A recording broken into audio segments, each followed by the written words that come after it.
कुत्ते की भांति वो सबके अपमान सहता रहता है और रूखे सूखे टुकड़े खाकर जीवन निर्वाह करता है, फिर भी उसे भगवान की याद नहीं आती।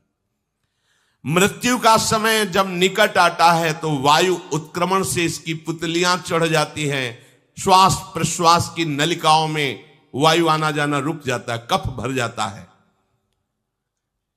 अब इसे श्वास लेने में भयानक कष्ट होता है, कंठ में घुरघुराहट, पर उसका मोह उन्हीं अपने बच्चे, परिवार, घर, शब्द, ये सब छूट जाएगा।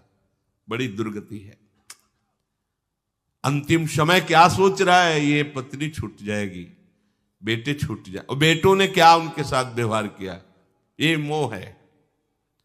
ये मेरा कमाया हुआ मकान कैसे छोड़ सकता हूं? तो छिपकली बन के आना, इसी मकान में रेंगना। पक्का आपका अंतिम फाइनल आपका चिंतन होता है, आपका चिंतन वही बनेगा जो जीवन भर आपने किया, उसके परिणाम में बंधु बांधव आकर घेर लेते और मनाने लगते हैं कि अब जल्दी मर जाए, भगवान उठा लें इसे। मृत्यु पाश के वशीभूत महान कष्ट को भोगता हुआ अपने परिवार का चिंतन करता है। वो मूड ये भी नहीं सोच पा रहा कि अगर अंतिम समय कृष्ण बोल दूं, राधा बोल दूं तो काम बन जाए। कुटुंब का भरण पोषण और मोह में लगा हुआ यमराज के दूत आते हैं, मार मार के उसके प्राणों को खींचते हैं। वो तो मार वही जानता है जिस पे पड़ती है, पर सोचता कौन है? विवेक है नहीं, इसलिए सोच काम नहीं करती। भयंकर रोष युक्त नेत्र वाले, जिनके देखने से पेशाब छूट जाए, तभी तो आप देखो मरने वाले का शौच और लघुशंका सब छूट जाती है, देखने मात्र से, इतने वो भयानक है। वो देखकर भय के कारण मलमूत्र त्याग कर देता है। सा दृष्ट्वा त्रस्त हृदय स्रकन मूत्रम विमुंचति। इतना भयावह स्वरूप होता है उनकी घुड़क, और उनकी मार की टट्टी पेशाब सब छोड़ देता है। यमदूत उसे भयंकर यातना देते हुए प्राण खींचते हैं। अब ये तो वही जानता है जिसके खींचते हैं। बाहर वाले सब घेरे बैठे हैं, कोई एक बार भी नाम नहीं बोला। अगर एक बार बोल देता राधा तो भाग जाते यमदूत और वो बच जाता। पर ये सौभाग्य तो जिसने जीवन में धर्म किया है, कहीं ना कहीं भगवद आश्रय लिया, उसको ये मिलता है। जैसे कोई घोर अपराधी को सिपाही बांधकर ले जाते हैं, उसी प्रकार रस्सी में बांधकर बलात् उसको यमलोक की लंबी यात्रा कराती है। रास्ते में पिटाई, घुड़कियां, उसे प्यास लगती, पानी नहीं दिया जाता, तपती हुई भूमि पर चलाया जाता है। कुत्ते नोचते हैं, व्याकुल हो उठता है। भूख प्यास उसे बेचैन कर दी, पर यहां किसी की भूख नहीं मिटाई तो तुम्हें रास्ते में भोजन नहीं मिलेगा। यहां कभी किसी को पानी नहीं पिलाया तो एक बूंद पानी नहीं मिलेगा तुम्हें। ये कर्म भूमि है। दावानल जैसी दहकती हुई भूमि पर उसे चलाया जाता है। तप्त बालुका में मार्ग में जब एक पग भी आगे बढ़ने की सामर्थ्य नहीं होती, मूर्छा जाती है, मार मार के उसे चेतना में लाते हैं यमदूत, फिर घसीटते हैं। महान दुख में अंधेरे मार्ग से अत्यंत क्रूर यमदूत उसे यमपुरी को ले जाते हैं। कितना मार्ग? 99,000 योजन मृत्यु लोक से। यह ऐसे नहीं कि कोई गप लिखी हुई है, नहीं नहीं। अब जैसे तिहाड़ जेल है, अब जानते ही नहीं तो क्या जानोगे? कहां तिहाड़ जेल? जाओ देखो जाके। आजीवन कारावास, कैसे बड़े कठोर कठोर, जैसा अपराधी वैसा दंड विधान। तो यहां थोड़ी दया है, क्योंकि हृदय है, वहां हृदय नहीं है। वहां हृदयहीन शासक तुम्हारे पीछे लगाए जाएंगे। हृदय ही नहीं है, बस एक एक कर्म का हिसाब। जो हमने पढ़ा था पहली बार तो होश उड़ गए थे। जो यहां दूसरे का मांस खाते हैं ना, कोलू में पेरे जाते हैं। कोलू जैसे गन्ना नहीं पेरा जाता, लगा दिया, कोलू में पेरे जा रहे। मरना है नहीं, सोचो कितना कष्ट। फिर इसके बाद समसी से मांस नोच कर उसे खवाया जाता। होश में हो जाओ। 99,000 योजन का मृत्यु लोक से यमलोक का मार्ग है, लिखा हो 99,000। योजनानाम सहस्राणि नवतिम नवचाध्वनः त्रिभिर्मुहूर्तैर्द्वाभ्याम वा नीतः प्राप्नोति यातनः। एक योजन का मतलब 4 कोश, 99,000 योजन। इतने लंबे मार्ग को 2 या 3 मुहूर्त में तय करना, दौड़ा के 2 या 3 मुहूर्त, बहुत कम समय। फिर वहां पहले से तय, इसको इस नरक में डालो, इसको इस नरक में। वहां इतना समय, थोड़ी भीड़ लगी है। जैसे अपने एक फोड़ा हुआ तो अपने इतने कष्ट समझते, अस्पताल जाओ देखो चीख लगी, किसी पैर टूटा, किसी कुछ, ऐसे ही वहां सब हिसाब हो रहा है। उसको धधकती हुई लकड़ियों में जलाया जाता है, कहीं दूसरों के द्वारा काट काट कर उसको उसका ही मांस खिलाया जाता है। यमपुरी के कुत्तों के भयानक दांत होते हैं, जिंदा, अब मरना है नहीं वहां। भयानक गिद्धों के द्वारा आते खींची जाती है। यहां सांप बिच्छू डांस जिसको मारा है वहां भयंकर रूप रखकर उसका खून पीते हैं। हिसाब है बहुत होश में। यहां तुम किसी के शरीर को काट दो तो मर जाएगा, वहां ऐसा नहीं होता। वहां बार बार काटा जाएगा, मरोगे नहीं, पीड़ा वैसे ही होगी। बड़े भयानक कष्टों को भोगता है। तामिस्त अंध तामिस्त रौरव आदि नरकों को भोगता है। हे माता, भगवान कपिल देव जी कहते हैं, जो पुण्य आत्मा लोग होते हैं स्वर्ग आदि में जाकर पुण्य भोगते हैं, लेकिन दोनों को फिर गिरना होता है, क्योंकि वो भगवान का भजन नहीं किए, इसलिए पुण्य भोग कर मृत्यु लोक आते हैं, वो पाप भोग कर नरक से मृत्यु लोक आते हैं। माता जब उनके भोग संपन्न होते हैं नरक आदि के, अब वो जन्म लेते हैं फिर यहां। ध्यान से सुनना, जब जीव को मनुष्य शरीर में जन्म लेना होता है तो प्रकृति में वर्षा के साथ आता है। प्रकृति में वर्षा के साथ आया, और फसल में मूली गाजर गेहूं अन्न, इनमें वो जीव प्रवेश करता है और उसे माता पिता दोनों पाते हैं। तो सप्तम धातु वीर के रूप में परिणित होता है जीव। वो वीर कण के रूप में माता के उदर में जब प्रवेश करता है तो एक रात्रि में मां का और पिता का, दोनों का वो जो वीर मिलता है, उस रज और वीर के मिलने से एक कलल सा बनता है। 5 रात्रि व्यतीत होने के बाद एक बुदबुदा सा बनता है। 10 रात्रि व्यतीत होने के बाद एक बेर की सी आकृति होती है। फिर उसके बाद उसमें धीरे धीरे मांसपेशियां बढ़ने लगती हैं। 1 महीने में उसके सिर निकल आता है, 2 महीने में हाथ पांव अंगों का विभाग होता है, 3रे महीने में नख रोम अस्थि चर्म स्त्री पुरुष के चिन्ह प्रकट हो जाते हैं, 4 महीने में मांसादि 7 धातुएं प्रकट हो जाती, 5वें महीने में चेतना जागृत हो जाती है। जैसे अपने चेतना, ऐसे 5वें महीने में गर्भस्थ शिशु की चेतना जागृत हो गई। जीव है पर चेतना 5 महीने बाद मां के गर्भ में जागृत। अब उसे भूख लगती है, प्यास लगती है, वहां की तापमयी जलन पीड़ा, छोटे छोटे कीड़ों के द्वारा काटना। 6ठे मास में झिल्ली से लपटा हुआ मां की दाहिनी कोख में कीड़े की तरह तड़पता है। उस समय माता को कड़वे और खट्टे पानी की लालसा होती है, जिससे उसके अंगों में जाकर भयंकर जलन होती है। यह है भोग। वो कृमि कीड़े की तरह तड़पता है। मलमूत्र के गड्ढे में बीच में झिल्ली में बंधा हुआ वो जीवात्मा सुकुमार तो होता है, वहां के कीड़े उसे नोचते छोटे छोटे, वो तड़पता है। माता प्रसन्न होती कि जब बच्चा हिलता है, बोले है उसकी दुर्गति हो रही, वहां भयंकर कष्ट पा रहा है। ऐसा क्लेश होता है कि क्षण क्षण में बेहोश होता रहता है। माता के खाए हुए कड़वे तीखे गरम नमकीन रूखे खट्टे यही पदार्थ पाने की इच्छा होती है माता, क्योंकि उसको भोग भोगना है।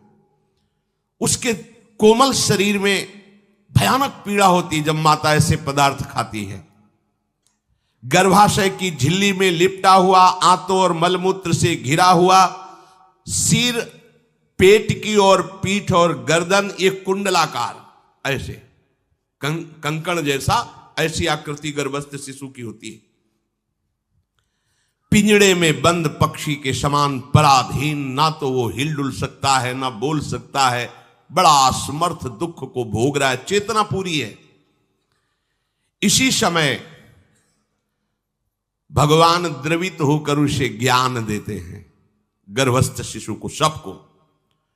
जे उसे ज्ञान होता है तो सैकड़ों जन्म के कुकर्मों से याद आते हैं, सैकड़ों जन्म के। ओहो, ये मेरे कर्म का ही फल, मैंने ऐसे कर्म किए इसलिए दुख भोग रहा हूं। बेचैन हो जाता है, कैसे निपट पाऊंगा, सैकड़ों जन्म के कर्म जमा है। अब महान अशांति उसके हृदय में, उस शरीर में भयंकर पीड़ा। कुंडलाकार शरीर है, हिल भी नहीं सकता है, बस कीड़े काटते, बड़ी तड़पन, बड़ी जलन, भूख प्यास की जलन।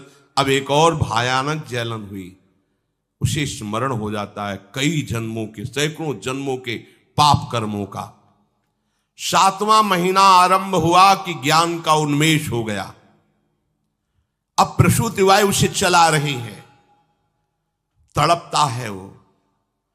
सप्त धातु में स्थूल शरीर से बंधा हुआ वो जीव भयभीत होकर के पुकारता है, अगर कोई भगवान है तो एक बार मुझे यहां से निकाल दे। वो विनय करता है भगवान से, कोई अगर भगवान है जिसने मुझे इस बंधन में डाला है, एक बार निकाल दे, यहां से जाके केवल भजन करूंगा। जीव कहता, जंतुरुवाच तस्योपशन्नमवितुम जगदिच्छयात् नाना तनोर्भुवि चलच्चरणारविंदम सोहम ब्रजामि शरणम रकुतो भयम में येने दृशी गतिरदर्श सतोनुरूपा। हे प्रभु, मैं बड़ा अधम हूं। ये ज्ञान भगवान की तरफ से गर्भस्थ शिशु को होता है।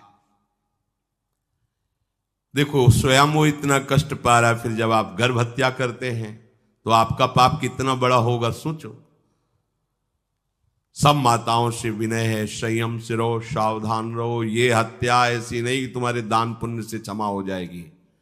ये जो भ्रूण हत्या है, गर्भ हत्या है, बहुत बड़ा पाप है। आप लोग अज्ञान के कारण इसको ध्यान नहीं देते, इसे खिलवाड़ समझते हो। कितना ज्ञान है। बेटी ही मां है, बेटी ही बहन है, बेटी ही पत्नी बनती है, बेटी ही किसी के जीवन को धारण करने वाली बनती है। और आपने गर्भ में देख लिया बेटी है, तुम स्वयं मां होकर उसका साथ दे रहे हो, उसका नष्ट करने के लिए। हमारी तो बात ही समझ में नहीं आती, क्या बुद्धि भ्रष्ट हो गई। अगर पुरुष का इतना महत्व है तो बेटियां ना हो तो तुम्हारी कौन सी गति होगी, सोचो जरा। जीना मुश्किल हो जाएगा तुम्हारा।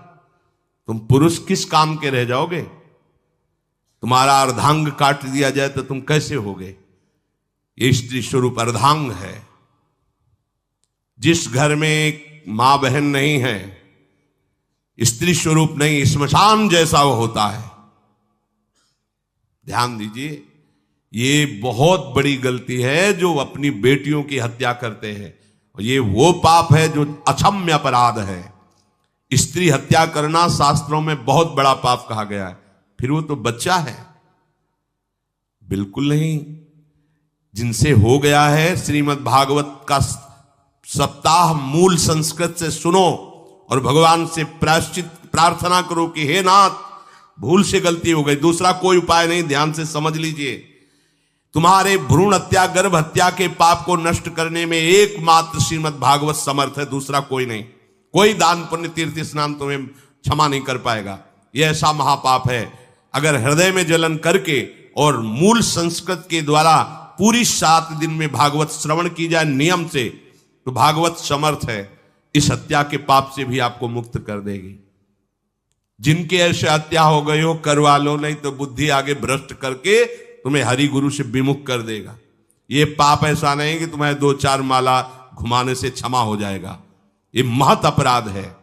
सबकी समझ में नहीं आता, समझ जाओ, नहीं तो आप जहां भी हो वहीं से भ्रष्ट कर देगा। ये अपराध नष्ट नहीं होगा, श्रीमद् भागवत की कृपा से नष्ट हो जाएगा। ये हमें बहुत विश्वास है श्रीमद् भागवत सप्ताहिकी ये है ही महामहिम। प्रेत योनि को प्राप्त धुंधकारी को सीधे भगवत पार्षद स्वरूप देकर परम पद में आरूढ़ कर दिया। केवल 7 दिन की मूल संस्कृत एक भी श्लोक नहीं छूटना चाहिए। अगर सप्ताहिकी का पारायण हो तो इस भ्रूण हत्या गर्भ हत्या से भी निवृत्ति मिल जाए। अब वो जीव भगवान को पुकारता है, मैं बड़ा नीच अधम हूं। आहा भगवान, आपने जो मुझे गति दिखाई है तो मेरे कर्म के अनुसार ही है, आपका इसमें कोई दोष नहीं। हम लोग जब कष्ट भोगते तो भगवान से कहते हैं हमने तुम्हारा क्या बिगाड़ा। भगवान ने नहीं बिगाड़ा, तू खुद देख क्या बिगाड़ लिया अपना। करो पाप आचरण। अब देखो हमने तो जीवन में कोई पाप नहीं किया और कितने गर्भ हत्या की है, कितनी खिलवाड़ समझे हो। ये बिल्कुल भयावह चीज है, आप लोगों को नहीं। हम बार बार इसीलिए कह रहे कि भयावह वस्तु है, तुम्हें बहुत ऊंचाई से घसीट के भ्रष्ट कर देगी। बहुत होश में हो, भूल के कभी ऐसा न करना जहां तक हमारी आवाज पहुंचे, जहां तक सुनाई दे। गर्भ हत्या मत करना, संयम से रहो। इस तरह का व्यवहार मत करो कि तुम्हारा मनुष्य जन्म ही व्यर्थ चला जाए। इसमें तीनों को बराबर दंड मिलेगा, गर्भ हत्या कराने वाला, गर्भ हत्या की प्रेरणा देने वाला और गर्भ हत्या में सहयोग देने वाला। जो औषधि डॉक्टर या जो भी, तीनों को दुर्गति होगी। माता पिता प्रेरक और कर्ता। ऐसा नहीं कि आप डॉक्टर हो तो आपको गर्भ हत्या करने का अधिकार नहीं। आप डॉक्टर हो दूसरे के शरीर को स्वस्थ करके निरोग करने के लिए, हत्या करने के लिए नहीं। कोई भी हमारा संविधान ऐसा आदेश नहीं करता कि आप गर्भ हत्या कर दो। ना भागवतिक और ना भारतीय संविधान ऐसा संविधान आदेश नहीं करता। अब वो जीव कह रहा है कि प्रभु मेरे योग्य ही है, आपने जो मुझे दंड दिया है। मैंने सुना है कि आपकी शरण में जो आता है आप उसकी रक्षा कर लेते हैं। आपकी जो शरण में हो जाता है वो इस भूमि पर, भारत भूमि पर, विश्व पर निर्भय विचरण करता है। कोई उसे भय नहीं प्रदान कर सकता। प्रभु मैं इस माता के उदर में माया का रहस्य न जानने के कारण ऐसे कर्म किए कि मैं आ गया हूं, बहुत दुख पा रहा हूं। हे निर्विकार अखंड बोध स्वरूप परमात्मा, मैं बार बार नमस्कार करता हूं। प्रभु मेरे ऊपर कृपा कर दो, एक बार इस गर्भ से निकाल दो। मैं यहां से बाहर जाकर आपका निरंतर भजन करूंगा। ये वादा करके आए हम प्रभु से सब। प्रभु ने करुणा करके हमें चांस दिया है मनुष्य शरीर। प्रभु मैं बहुत जन्मों से इस समय स्मृति आ रही देख रहा हूं, कर्मों में भटकता रहा आपसे विमुख होकर के। ये जो मुझे अभी ज्ञान हो रहा है केवल आपकी कृपा से तत्कालिक है। तत्कालिक, एक तत्कालिक वैराग्य होता है। जैसे कथा सुनियो मन में आया कि अब तो भजन ही करना है, ये तत्कालिक है, स्थायी नहीं है। इसे स्थायी बनाओ। प्रभु आप अंतर्यामी हो, आप सब कुछ जान रहे हो। तीनों तापों की शांति के लिए भक्तजन आपका भजन करते हैं। मैं देहधारी होकर जीव माता के उदर में मलमूत्र से रुधिर की झिल्ली में फंसा हुआ माता की जठराग्नि के ताप से जल रहा हूं। प्रभु एक एक क्षण में यहां विकल होकर केवल इंतजार कर रहा हूं कि किस समय मुझे यहां से निकाला जाएगा। दीन बंधु यहां से कब मैं निकलूंगा। स्वामिन आप बड़े दयालु हो। आप जैसे उदार प्रभु ने मुझ गर्भस्थ शिशु को ये ज्ञान दिया। हे दीन बंधु आप अपनी कृपा से प्रसन्न हो जाइए। प्रभु एक बार निकाल दीजिए। मैं ऐसा भजन करूंगा कि दोबारा संसार के दुख में नहीं आऊंगा। कपिल भगवान कहते हैं, हे माता, वो गर्भस्थ बालक शिशु भगवान से प्रार्थना करता है, भगवान का आदेश होता है, तत्काल प्रसव वायु धक्का मारती है। जे ही प्रसव वायु धक्का मारती तो उसको ऐसा भयंकर कष्ट होता है, जैसा पीछे लिखा है कि जैसे जिंदा किसी की चमड़ी उतारी जाए, ऐसा मां के गर्भ से निकलते समय उसे कष्ट होता है। वो अत्यंत कष्ट से व्याकुल होता है। उसी समय उसका वो ज्ञान नष्ट हो जाता है जो भगवान ने दिया था। उस समय उसकी श्वास की गति रुक जाती, जैसे किसी का गला दबा दिया जाए तो कैसा लगेगा। ऐसे ही पूरी की पूरी भागवती की स्मृति नष्ट हो गई। होश आया तब देखा कि वो बाहर पड़ा हुआ है, माता के उस मलमूत्र में सना हुआ बिष्ठे की कीड़े की तरह। गर्भवास में जो दिव्य ज्ञान प्रकट हुआ था भगवान की कृपा से, वो सब नष्ट हो गया। भूमि परत भा ढाबर पानी, तिम जीवे माया लपटानी। चेतन आई तो रोने लगा। वो ज्ञान कहां गया, वो ज्ञानदाता कहां गया। वो कहता कहां कहां, बोले थाली बजाओ, बच्चा हुआ है। और वो तो रो रहा है कि कहां, वो ज्ञान कहां गया जिसके बल से मैं कह रहा था कि बाहर निकाल दो, मैं आपका भजन करूंगा। सब खत्म ज्ञान।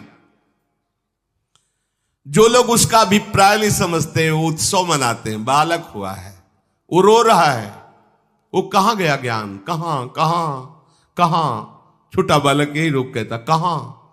अभी जो ज्ञान उत्पन्न हुआ था, जो अभी भगवान का बोध हुआ था, वो कहां गया, कहां गया।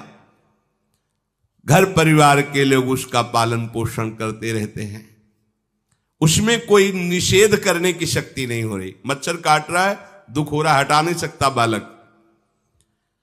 उस जीव को शिशु अवस्था में जब कपड़ों पे लिपेट कर ऐसे लिटाया जाता है तो इतना कोमल त्वचा होती कि कपड़े भी उसको, जैसे खुजलाहट है, पीड़ा है या जलन है, बिल्कुल कोमल त्वचा होती, कुछ नहीं कर सकता हो, बस रो सकता है। ना खुजलाने की, ना करवट बदलने की, ना उठने की कोई सामर्थ्य नहीं। बड़ा कष्ट पाता है बाल्यावस्था में, क्योंकि त्वचा बड़ी कोमल होती, दास मच्छर आदि जीव उसको काटते हैं। गर्भावस्था का कोई ज्ञान नहीं रहा, सिर्फ रोना ही रोना रह रहा। इस प्रकार उसकी बाल्यावस्था कटी, कौमार अवस्था आई, पौगंड अवस्था, इनमें वो खिलवाड़ में फंस गया। जैसे जैसे बड़ा होता जाता, चेतना, गुनगुना, ये कार, ये प्लास्टिक के ऐसे उनमें मगन है। देखो ना छोटे बच्चों को, अज्ञानवश इसकी ये अवस्था कट गई। बड़े भाग्यशाली ऐसे भी बच्चे हैं जो तुतला के बोलते, उनकी मैया कहती राधा बोलो, राधा। देखो ये सौभाग्य, प्रणाम है उन माताओं को जो अपने बच्चों को भगवान नाम बुलाती हैं कि आप बोलो, श्री हरिवंश बोलो, राधे राधे बोलो। धीरे धीरे उसकी युवावस्था पहुंची। इस समय उसके अंदर एक भूत सवार होता है। जवानी का भूत है, ये सबके सवार होता है। अगर मंत्र चल रहा है तो भूत नहीं चढ़ेगा, नाम चल रहा है तो भूत नहीं चढ़ेगा, नहीं तो भूत चढ़ जाता है। ये कुछ भी करवा सकता है भूत, भूत ही तो है ना। वैसे ही पंचभूत लिपट गए, ये ऊपर से जवानी का और भूत सवार हुआ तो जौवन ज्वर के ही नहीं बलकावा। जवानी में कोई भी ऐसा अपराध नहीं जो हो ना जाए। बड़ा भयानक इसमें स्वरूप होता है। इसमें केवल भोग, केवल भोग, एक ही दृष्टि रहती है, भोग भोगना। अज्ञानवश जब भोगों की प्राप्ति में बाधा पड़ती तो भयंकर वो क्रोध करता है, शोकाकुल होकर हिंसा कर बैठता है। जैसी घटनाएं सुनने को मिलती हैं, राक्षसी घटनाएं, ये भूत है जवानी का। जहां कामना में बाधा पहुंची, क्रोध, क्रोध में वो समझ नहीं पाता कि मेरे जैसा ही प्रिय शरीर उसका है जो मैं वर्ताव कर रहा हूं। जैसे जैसे देह बढ़ता जाता है, पुष्ट होता जाता है, वैसे वैसे भोग वासना और अभिमान बढ़ता जाता है। वो काम परवश होकर अपना नाश करना शुरू कर देता है। यौवन, वो फिर खोटी बुद्धि वाला वैसे ही पाप करने लगता है जिन पापों के कारण उसकी दुर्गति हुई थी, नरक आदि की, और मां के गर्भ में आया था।